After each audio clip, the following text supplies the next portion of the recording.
ਤੇ ਗੱਲ ਨਵਜੋਤ ਸਿੰਘ ਸਿੱਧੂ ਦੀ। ਨਵਜੋਤ ਸਿੰਘ ਸਿੱਧੂ ਵੱਲੋਂ ਵੀ ਅੱਜ ਇੱਕ ਵੱਡਾ ਵਾਅਦਾ ਕੀਤਾ ਗਿਆ ਹੈ। ਰਾਏਕੋਟ ਰੈਲੀ 'ਚ ਪਹੁੰਚੇ ਸੀ ਨਵਜੋਤ ਸਿੰਘ ਸਿੱਧੂ। ਉੱਥੇ ਉਹਨਾਂ ਨੇ ਵਾਅਦਾ ਕੀਤਾ ਹੈ ਕਿ ਦਾਲਾਂ ਅਤੇ ਤੇਲ ਬੀਜਾਂ ਤੇ ਵੀ ਪੰਜਾਬ ਸਰਕਾਰ ਐਮਐਸਪੀ ਦੇਵੇਗੀ। ਉਹਨਾਂ ਕਿਹਾ ਕਿ ਮੇਰੀ ਤੇ ਚੰਨੀ ਦੀ ਦੋ ਬਲਦਾਂ ਦੀ ਜੋੜੀ ਹੈ ਤੇ ਅਸੀਂ ਰਲ ਕੇ ਪੰਜਾਬ ਦੀ ਜਵਾਨੀ ਤੇ ਕਿਸਾਨੀ ਨੂੰ ਬਚਾਵਾਂਗੇ। ਕਿਸਾਨੀ ਪੰਜਾਬ ਮਾਡਲ ਨਾਲ ਹੀ ਸੁਧਰ ਸਕੇਗੀ। ਇਹ ਦਾਅਵਾ ਅੱਜ ਨਵਜੋਤ ਸਿੰਘ ਸਿੱਧੂ ਵੱਲੋਂ ਕੀਤਾ ਗਿਆ ਔਰ ਉਹਨਾਂ ਨੇ ਕਿਹਾ ਕਿ ਦੁਬਾਰਾ ਸੱਤਾ ਦੇ ਵਿੱਚ ਆਉਣ ਤੇ ਅਸੀਂ ਦਾਲਾਂ ਤੇ ਤੇਲ ਬੀਜਾਂ ਤੇ ਐਮਐਸਪੀ ਆਪਣੇ ਕੋਲੋਂ ਦੇਵਾਂਗੇ। ਔਰ ਸਭ ਤੋਂ ਵੱਡੀ ਗੱਲ ਕਿਸਾਨੀ ਤੇ ਜਵਾਨੀ ਖੜੀ ਕਰਨੀ ਪੈਣੀ ਹੈ। ਮੈਂ ਤੁਹਾਨੂੰ ਜਵਾਨ ਦਿਨਾ ਕਿ ਐਮਐਸਪੀ ਨੂੰ ਅਸੀਂ ਕਾਨੂੰਨੀ ਲੀਗੈਲਿਟੀ ਦੇਾਂਗੇ। ਇਹ ਸਿੱਧੂ ਜਵਾਨ ਦਿੰਦਾ, ਤੁਹਾਨੂੰ ਜਵਾਨ ਦਿੰਦਾ ਕਿ ਆਪਦੀ ਪਛਾਣ ਕਿਸਾਨੀ ਮੇਰੇ ਛੋਟੇ ਵੀਰ ਚੰਨੀ ਨਾਲ ਰਲ ਕੇ ਖੜੀ ਕਰੂੰ। ਸਾਡੀ ਤਾਂ ਦੋ ਬਲਦਾਂ ਦੀ ਜੋੜੀ ਐ। ਉਹ ਪਹਿਲਾਂ ਬਿੰਡੀ ਫਸ ਜਾਂਦੀ ਨਾ, ਬਿੰਡੀ ਕਿੰਨੇ ਕੁ ਯਾਦ ਹੈ? ਹੱਸ ਲੋ ਤਾੜੀ ਠੋਕੋ ਟਕਾ ਕੇ। ਹਾਂ, ਜਦੋਂ ਬਿੰਡੀ ਫਸ ਜਾਂਦੀ ਨਾ ਫਿਰ ਉਹ ਬਲਦ ਹੱਕਦੇ ਤੇ ਦੋ ਤੇ ਅਸੀਂ ਜੋਤੇ ਆ ਤੇ ਬਾਕੀ ਆ ਜਿਹੜੇ ਸੋਫੇ ਵਾਲੇ ਆ ਇਹ ਵੀ ਬੋਲਦੀ ਨੇ ਕਰਕੇ ਠਾਂ ਦੇਣੇ, ਬਿੰਡੀ ਕਰ ਦੇਣਗੇ ਠੋਕੋ ਤਾੜੀ ਟਕਾ ਕੇ। ਤੇ ਨਵਜੋਤ ਸਿੰਘ ਸਿੱਧੂ ਨੇ ਅੱਜ ਬਾਦਲ ਪਰਿਵਾਰ ਤੇ ਵੀ ਨਿਸ਼ਾਨੇ ਲਾਏ। ਸਿੱਧੂ ਨੇ ਕਿਹਾ ਕਿ ਬਾਦਲਾਂ ਨੇ ਪੰਜਾਬ ਨੂੰ ਹਮੇਸ਼ਾ ਲੁੱਟਿਆ ਹੈ। ਟਰਾਂਸਪੋਰਟ ਮਾਫੀਆ ਨੂੰ ਲਿਆਉਣ ਵਾਲੇ ਬਾਦਲ ਨੇ ਔਰ ਬੇਅਦਬੀ ਦਾ ਇਨਸਾਫ ਲੋਕਾਂ ਦੀ ਅਦਾਲਤ 'ਚ ਹੋਏਗਾ। ਉਹਨਾਂ ਕਿਹਾ ਕਿ ਪੰਜਾਬ ਦੇ ਲੋਕਾਂ ਨੂੰ ਸਭ ਪਤਾ ਹੈ ਕਿ ਨਸ਼ੇ ਲਈ ਕੌਣ ਜ਼ਿੰਮੇਵਾਰ ਹੈ। ਤਾਂ ਉਹਨਾਂ ਮਜੀਠੀਆ ਤੇ ਸੁਖਬੀਰ ਬਾਦਲ ਦੇ ਲਈ ਹੋਰ ਵੀ ਕਾਫੀ ਤਿੱਖੇ ਸ਼ਬਦਾਂ ਦੀ ਵਰਤੋਂ ਕੀਤੀ।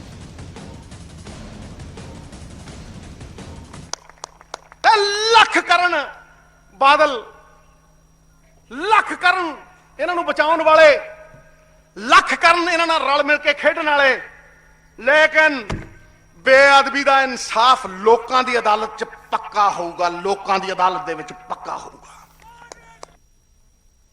ਇਸ ਕਰਕੇ ਉਹ ਪੁਰਾਣੇ ਜਾਨਵਰ ਹੁੰਦੇ ਸੀ ਡਾਇਨੋਸਾਰ, ਉਹ ਡਾਇਨੋਸਾਰ ਤੇ ਪ੍ਰਿਥਵੀ ਦੇ ਉੱਤੇ ਆ ਸਕਦੇ ਆ, ਲੇਕਿਨ ਸੁਖਬੀਰ ਬਾਦਲ ਤੁਸੀਂ ਜੀਜਾ ਸਾਲਾ ਦੁਬਾਰਾ ਸਰਕਾਰ 'ਚ ਨਹੀਂ ਆ ਸਕਦੇ। ਕੋਠੇ ਤੇ ਤੋਤਾ ਬਹਿਣ ਨਹੀਂ ਦੇਣਾ, ਜੀਜਾ ਸਾਲਾ ਰਹਿਣ ਨਹੀਂ ਦੇਣਾ। ਠੋਕੋ ਤਾੜੀ ਟਕਾ ਕੇ। ਤੇ ਰਾਏਕੋਟ ਰੈਲੀ ਦੌਰਾਨ ਸਿੱਧੂ ਦੇ ਨਿਸ਼ਾਨੇ ਤੇ ਆਪ ਸੁਪਰੀਮੋ ਅਰਵਿੰਦ ਕੇਜਰੀਵਾਲ ਵੀ ਰਹੇ। ਸਿੱਧੂ ਨੇ ਆਪਣੇ ਹੀ ਅੰਦਾਜ਼ ਦੇ ਵਿੱਚ ਕੇਜਰੀਵਾਲ ਤੇ ਵੀ ਤੰਜ ਕੱਸੇ। ਕੇਜਰੀਵਾਲ ਦੱਸੋ ਝੂਠਾ ਫਰਾਡ ਹੋਏ ਕਿਤੇ ਦਾ ਹੈ?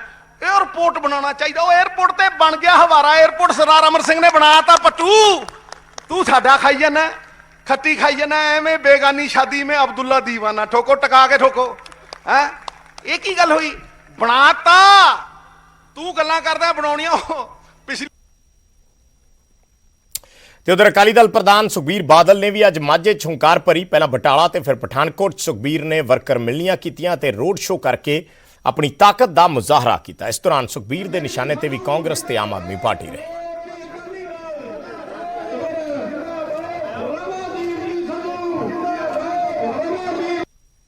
ਰੰਧਾਵਾ ਕੱਲ ਅਕਾਲੀ ਦਲ ਨੂੰ ਛੱਡ ਕੇ ਕਾਂਗਰਸ ਚਲੇ ਗਏ ਜੀ। ਯਾਰ ਉਹ ਤਾਂ ਦਿਲੋਂ ਹੀ ਕਾਂਗਰਸੀ। ਉਹ ਖਾਨਦਾਨ ਨੇ, ਜਿਹੜੇ ਖਾਨਦਾਨ ਨੇ ਜਦੋਂ ਦਰਬਾਰ ਸਾਹਿਬ ਤੇ ਹਮਲਾ ਹੋਇਆ ਸੀ ਉਹਨੇ ਇੰਦਰਾ ਗਾਂਧੀ ਨੂੰ ਭਾਈ ਦਿੱਤੀ ਸੀ। ਇਹ ਜਾਂ ਖਾਨਦਾਨ ਚੰਨੀ ਤਾਂ ਹੁਣ ਰਗੜਤਾ ਨਾ, ਚੰਨੀ ਨੂੰ ਵਰਤਣਾ ਸੀ। ਚੰਨੀ ਦਾ ਹੁਣ ਚੰਨੀ ਰਹਿ ਗਿਆ। ਕਾਂਗਰਸ ਲਗਾਤਾਰ ਹੀ ਸੈਲੀਬ੍ਰਿਟੀ ਨੂੰ ਲਈ ਜਾ ਰਹੀ ਹੈ ਜੀ। ਕੋਈ ਮਰਜ਼ੀ ਨਹੀਂ ਹੋ ਜੇ। ਹੁਣ ਕੋਈ ਸੈਲੀਬ੍ਰਿਟੀ ਨਹੀਂ, ਆ ਸੈਲੀਬ੍ਰਿਟੀ ਆ ਬੈਠੇ ਲੋਕ। ਤੇ ਉਧਰ ਅਰਵਿੰਦ ਕੇਜਰੀਵਾਲ ਵੀ ਅੱਜ ਬਾਦਲਾਂ ਦੇ ਗੜ ਲੰਬੀ 'ਚ ਨਜ਼ਰ ਆਏ। ਇੱਕ ਵੱਡੀ ਰੈਲੀ ਕੀਤੀ ਗਈ ਅਰਵਿੰਦ ਕੇਜਰੀਵਾਲ ਵੱਲੋਂ ਔਰ ਸੀਐਮ ਚੰਨੀ ਦੇ ਬਹਾਨੇ ਕਾਂਗਰਸ ਸਰਕਾਰ ਤੇ ਕੇਜਰੀਵਾਲ ਨੇ ਨਿਸ਼ਾਨੇ ਸਾਧੇ। ਉਹਨਾਂ ਚੰਨੀ ਸਰਕਾਰ ਨੂੰ ਨੌਟੰਕੀਬਾਜ਼ ਤੇ ਡਰਾਮੇਬਾਜ਼ ਦੱਸਿਆ। ਉਹਨਾਂ ਕਿਹਾ ਕਿ ਸੀਐਮ ਚੰਨੀ ਇਸ ਵੇਲੇ ਮਜ਼ਾਕ ਦਾ ਪਾਤਰ ਬਣ ਗਏ ਨੇ। ਕਾਂਗਰਸ ਨੇ ਪਿਛਲੇ 25 ਸਾਲਾਂ 'ਚ ਕੁਝ ਨਹੀਂ ਕੀਤਾ। ਨਾਲ ਦੀ ਨਾਲ ਉਹਨਾਂ ਅਕਾਲੀਆਂ ਤੇ ਵੀ ਨਿਸ਼ਾਨੇ ਸਾਧੇ। ਉਹਨਾਂ ਨੇ ਕਿਹਾ ਕਿ ਅਕਾਲੀ 19 ਸਾਲ ਸੱਤਾ 'ਚ ਰਹੇ ਪਰ ਉਹਨਾਂ ਨੇ ਵੀ ਕੁਝ ਨਹੀਂ ਕੀਤਾ।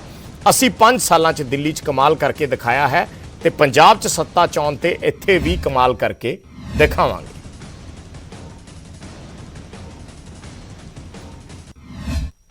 फिर उसने इंटरव्यू टीवी वाले ने पूछा आजकल एनआरआई का क्या माहौल है जी? बोले मैं तो खुद ही एनआरआई हूं। बोले आप कैसे एनआरआई हो?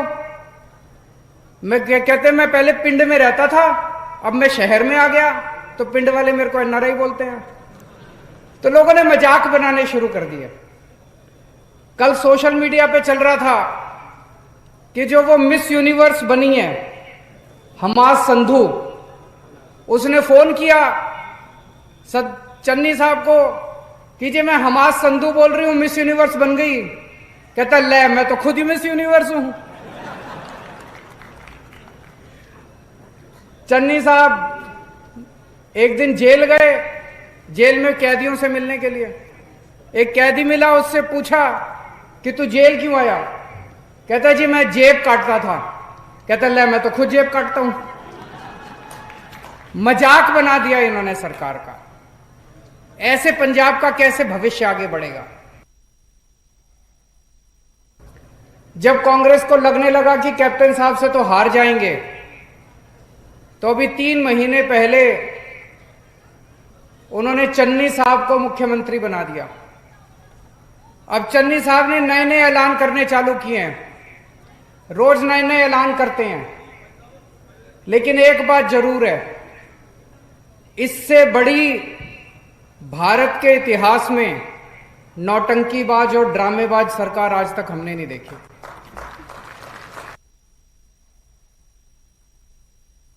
मैं आपको कहना चाहता हूं, मेरे को गिल्ली डंडा खेलना नहीं आता, मेरे को आपके बच्चों के लिए स्कूल बनवाने आते हैं। मेरे को टेंट लगाना नहीं आता, आपकी बिजली फ्री करनी आती है, बिजली का बिल आपका 0 करना आता है। मेरे को गाय का दूध निकालना नहीं आता, लेकिन मेरे को 24 घंटे बिजली देनी आती है आप लोगों को। ਤੇ ਸਿੱਧਾ ਲੈ ਚੱਲਦੇ ਹਾਂ ਤੁਹਾਨੂੰ ਚੀਫ ਇਲੈਕਸ਼ਨ ਕਮਿਸ਼ਨਰ ਸੁਸ਼ੀਲ ਚੰਦਰਾ ਪ੍ਰੈਸ ਕਾਨਫਰੰਸ ਕਰ ਰਹੇ ਨੇ ਚੰਡੀਗੜ੍ਹ ਦੇ ਵਿੱਚ। Party representative also desired 100% webcasting coverage on polling day from all the polling stations to ensure transparency. Some political parties also opined that duplication of names in some of the voter list, as also names of migrant workers in the voter list. Cutting across party lines, representative requested the commission to take stern measures to create a conducive atmosphere for free and fair elections.